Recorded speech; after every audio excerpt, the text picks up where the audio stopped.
देश में कोरोना संक्रमित मरीजों के स्वस्थ होने की दर करीब 61% पहुंची। बीते 24 घंटों के दौरान प्रदेश में 46 नए मरीज मिले।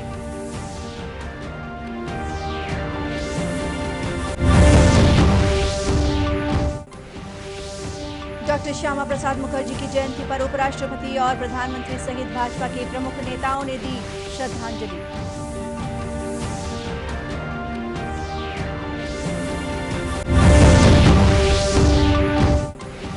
हरियर छत्तीसगढ़ को कुपोषण मुक्त छत्तीसगढ़ से जोड़ते हुए राज्य में आज से शुरू हुआ मुनगा पौधा वृक्षारोपण।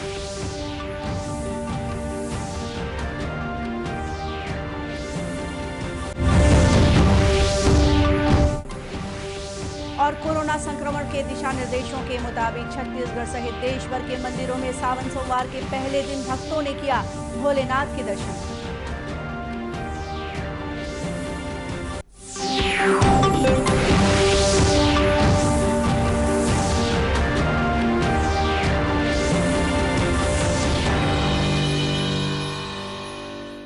नमस्कार, आप देख रहे हैं दूरदर्शन समाचार। मैं हूं गोपा सान्याल। अब समाचार विस्तार से। देश के 21 राज्यों और केंद्र शासित प्रदेशों में कोरोना संक्रमण से ठीक होने वाले मरीजों की संख्या राष्ट्रीय औसत से अधिक है। केंद्रीय स्वास्थ्य मंत्रालय के मुताबिक रिकवरी रेट करीब 61% हो गई है। बीते 24 घंटों के दौरान 14,856 मरीज ठीक हुए हैं, जबकि इस दौरान देश में 24,000 से अधिक नए मामले सामने आए हैं। वहीं 24 घंटों में कोरोना संक्रमण से 425 लोगों की मौत हुई है। देश में कोरोना संक्रमित मरीजों का आंकड़ा 6,97,000 को पार कर गया है। इधर छत्तीसगढ़ में भी बीते 24 घंटों के दौरान 46 नए मरीज मिले हैं। इनमें से 15 मरीज राजधानी रायपुर के हैं। वहीं बिलासपुर से भी 5 नए पॉजिटिव मामले सामने आए हैं। बिलासपुर में दुष्कर्म का एक आरोपी भी कोरोना संक्रमित पाया गया है। इस आरोपी को कर्नाटक से गिरफ्तार कर बिलासपुर लाया गया था। मिली जानकारी के मुताबिक थाने में रखने के बाद आरोपी को जेल भेज दिया गया था। जिले के पुलिस अधीक्षक प्रशांत अग्रवाल ने बताया कि एहतियात के तौर पर सिविल लाइन थाने को सील कर दिया गया है और सभी पुलिसकर्मियों की कोरोना जांच कराई जा रही है। वहीं कोरोना संक्रमण के बचाव के मद्देनजर बिलासपुर केंद्रीय जेल में पहले ही कैदियों से परिजनों की मुलाकात का कार्यक्रम स्थगित कर दिया गया था, लेकिन अब कोरोना पॉजिटिव आरोपी के जेल के अंदर दाखिल होने के बाद जेल प्रबंधन अन्य कैदियों की कोरोना से बचाव को लेकर अन्य तैयारियां सुनिश्चित कर रहा है।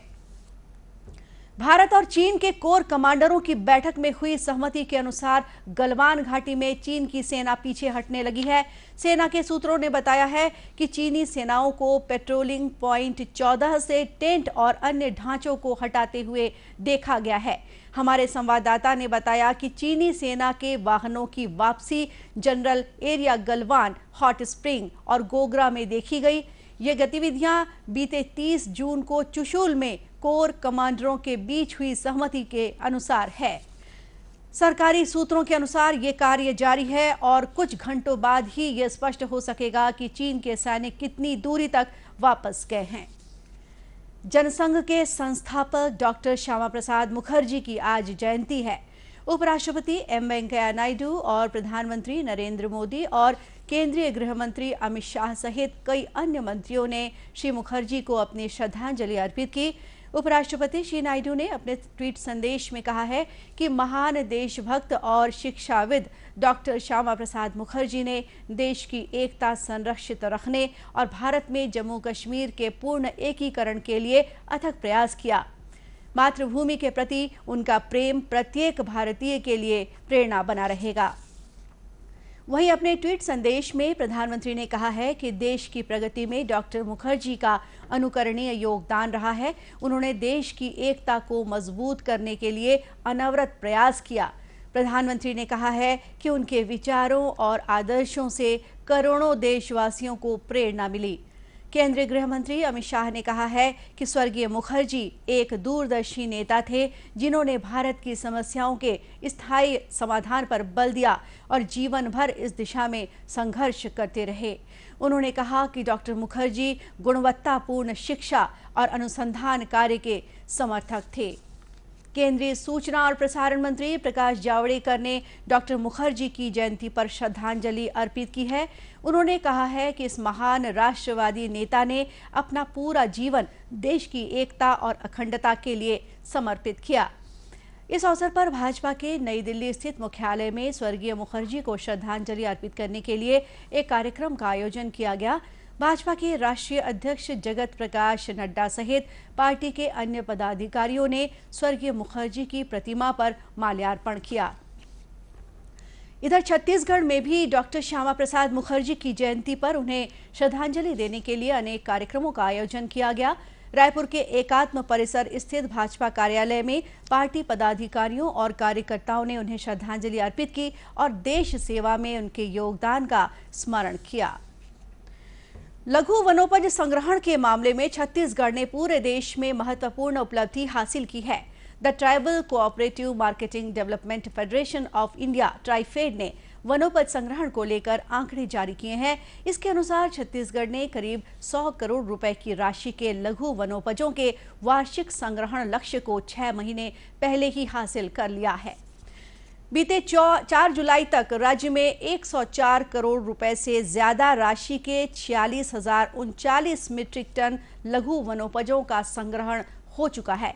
ट्राइफेड के अनुसार यह संग्रहण देश के सभी राज्यों में सबसे अधिक है। जारी आंकड़ों के अनुसार लघु वनोपजों के संग्रहण के मामले में ओडिशा दूसरे नंबर पर और तेलंगाना तीसरे नंबर पर है। गौरतलब है कि प्रदेश में चालू वर्ष में न्यूनतम समर्थन मूल्य योजना के तहत संग्रहित लघु वनोपजों में इमली, चरौटा, महुआ फूल, नागरमोथा, हर्रा और कालमेघ के साथ शहद सहित अन्य वनोपजों को शामिल किया गया है। हरियर छत्तीसगढ़ योजना को कुपोषण मुक्त छत्तीसगढ़ की परिकल्पना के साथ जोड़ने के उद्देश्य से प्रदेश में आज से मुनगा पौधारोपण का विशेष अभियान शुरू किया गया है। इस अभियान के तहत राज्य के सभी सरकारी स्कूलों, आंगनबाड़ी केंद्रों और छात्रावास आश्रमों में मुनगे का पौधा लगाया जा रहा है। वन मंत्री मोहम्मद अकबर ने कहा है कि मुनगा और मुनगे का पौधा औषधीय गुणों से भरपूर है। उन्होंने उम्मीद जताई कि स्कूली और आंगनबाड़ी बच्चों की सेहत के लिए मुनगे का सेवन बहुत फायदेमंद साबित होगा। वहीं प्रधान मुख्य वन संरक्षक राकेश चतुर्वेदी ने बताया कि पौष्टिकता से भरपूर मुनगा को आयुर्वेद में महत्वपूर्ण स्थान दिया गया है। यह डायबिटीज से लेकर कैंसर जैसी बीमारियों पर नियंत्रण के लिए भी कारगर माना जाता है। इधर दुर्ग में भी आज पौधारोपण के विशेष अभियान में विभिन्न विभागों के अधिकारियों के साथ अन्य संस्थाओं ने भी बढ़ चढ़कर हिस्सा लिया। कलेक्ट्रेट परिसर में वन विभाग द्वारा आयोजित पौधारोपण कार्यक्रम में जिला और सत्र न्यायाधीश RS देवांगन, पुलिस महानिरीक्षक विवेकानंद सिन्हा, जिला कलेक्टर सर्वेश्वर नरेंद्र भूरे, मुख्य वन संरक्षक शालिनी रैना और पुलिस अधीक्षक प्रशांत ठाकुर के साथ वन विभाग के वरिष्ठ अधिकारी भी मौजूद थे। इस बीच दुर्ग के अछौटी गांव स्थित आंगनबाड़ी केंद्रों के साथ साथ गर्भवती माताओं और कुपोषित बच्चों के घरों में भी अभियान के तहत मुनगे के साथ अन्य फलदार पौधे लगाए गए। इस मौके पर आयोजित एक कार्यक्रम में महिला बाल विकास विभाग दुर्ग के जिला कार्यक्रम अधिकारी विपिन जैन ने बताया कि मुनगा के पौधारोपण का मकसद कुपोषण को दूर करना और गर्भवती माताओं तथा आंगनबाड़ी के बच्चों को पौष्टिक भोजन उपलब्ध कराना है। रहा है। साथ में हमने दुर्ग जिले में एक विशेष अभियान चलाया है। कोशिश ये की है कि आंगनबाड़ी केंद्र में जो बच्चे हमारे कुपोषित रहते हैं उन बच्चों को हम अधिक से अधिक पौष्टिक आहार अपने केंद्रों के माध्यम से उपलब्ध करा सकें। तो इसी ध्येय को ध्यान में रखते हुए हमने पूरे जिले में लगभग 10,000 पौधे हमारे आंगनबाड़ी कार्यकर्ताओं ने स्वयं के प्रयासों से उगाए हैं। दूसरी ओर सीमा सुरक्षा बल BSF के जवान देश सुरक्षा के साथ ही पर्यावरण संरक्षण को लेकर भी बेहद सजग है। यही वजह है कि BSF के नवा रायपुर स्थित कमांड हेडक्वार्टर के जवानों ने आज आसपास के इलाकों में पौधा लगाकर पर्यावरण को हरा भरा और स्वच्छ रखने का संदेश दिया। पौधारोपण के इस अभियान में BSF के अतिरिक्त महानिदेशक SL थाउसेन भी शामिल हुए। दूरदर्शन समाचार से बात करते हुए उन्होंने बताया कि केंद्र सरकार के निर्देश पर BSF के सभी कार्यालय परिसरों में अभियान के तहत करोड़ों की संख्या में पौधे लगाने का लक्ष्य रखा गया है। भारत सरकार के गृह मंत्रालय के निर्देशानुसार हम पूरे BSF में करोड़ों पौधे लगाने का एक फोर्स हेडक्वार्टर लेवल में निर्णय लिया है। उसके तहत सभी कमांड, सभी फ्रंटियर और सभी सेक्टर और बटालियन, यानी कि जो हमारे छोटे से छोटे जो है यूनिट है, COB और BOP तक हम पौधे लगा रहे हैं। जहाँ तक हमारे कमांड का प्रश्न है, हम लगभग 65,000 पौधे हम हमारे कमांड में लगाएंगे। श्री थाउसेन ने यह भी बताया कि नवा रायपुर स्थित 17वीं बटालियन के कमांड हेडक्वार्टर में 65,000 पौधे लगाए जा रहे हैं। उन्होंने बताया कि अगले 5 वर्ष के भीतर इस क्षेत्र को पूरी तरह हरा भरा करने का लक्ष्य रखा गया है।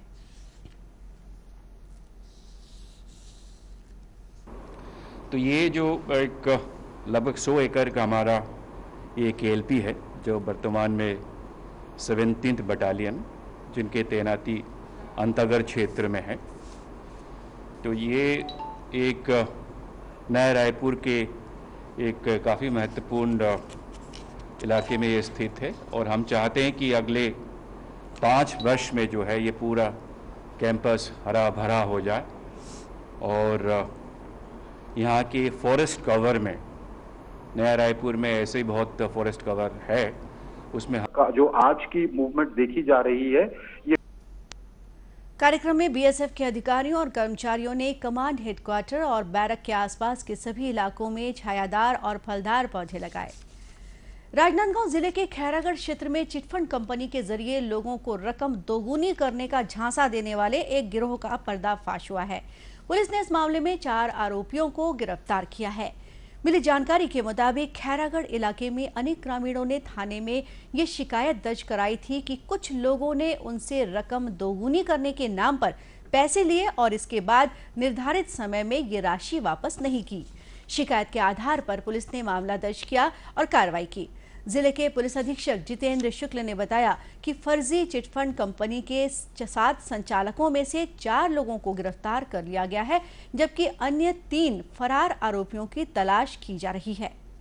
पुलिस में शिकायत दर्ज की थी, जिसके बेस पे हमने उसमें जो कंपनी बनाई थी उन लोगों ने जिसमें पैसे जमा कराए थे, उसमें पता किया तो 7 डायरेक्टर थे, जिसमें से 4 डायरेक्टर्स जो थे उस दिन हम लोग शाम को उनको लोगों को ले आए थे पकड़ के। बाकी जो 3 डायरेक्टर थे उसमें एक और अपने छत्तीसगढ़ का था, अर्जुनदा का है, और बाकी जो 2 हैं, एक रांची और एक बालाघाट का था। उन दोनों के पीछे टीम भेजी थी, बट वो लोग अरेस्ट नहीं हो पाए और कल उस मामले में अपराध दर्ज करके हमने बाकी 4 लोगों को अभी जेल भेज दिया है और उन तीनों की तलाश जारी है। पूरी प्रक्रिया में पता चला है कि इन लोगों ने 2-3 जगह पे इस पैसे से लैंड खरीदी है, तो लैंड सीज करने की और उसको अटैच करने की कार्रवाई कर रहे हैं और उसको बेच के जो भी राहत राशि होगी वो निवेशकों को दिलाया जाए। पुलिस के अनुसार इस चिटफंड कंपनी ने खैरागढ़ इलाके में लोगों से 3 साल में रकम दोगुनी करने के नाम पर निवेश कराया। तय समय सीमा पूरी होने के बाद इस कंपनी के सभी संचालक काम बंद कर फरार हो गए थे। सावन का महीना आज से शुरू हो गया है। इस महीने में भगवान शिव की आराधना का विशेष महत्व माना जाता है। कोरोना संक्रमण पर रोक के मद्देनजर जारी दिशा निर्देश का पालन करते हुए देश भर के सभी 12 ज्योतिर्लिंगों में आज भगवान शिव की पूजा अर्चना की गई।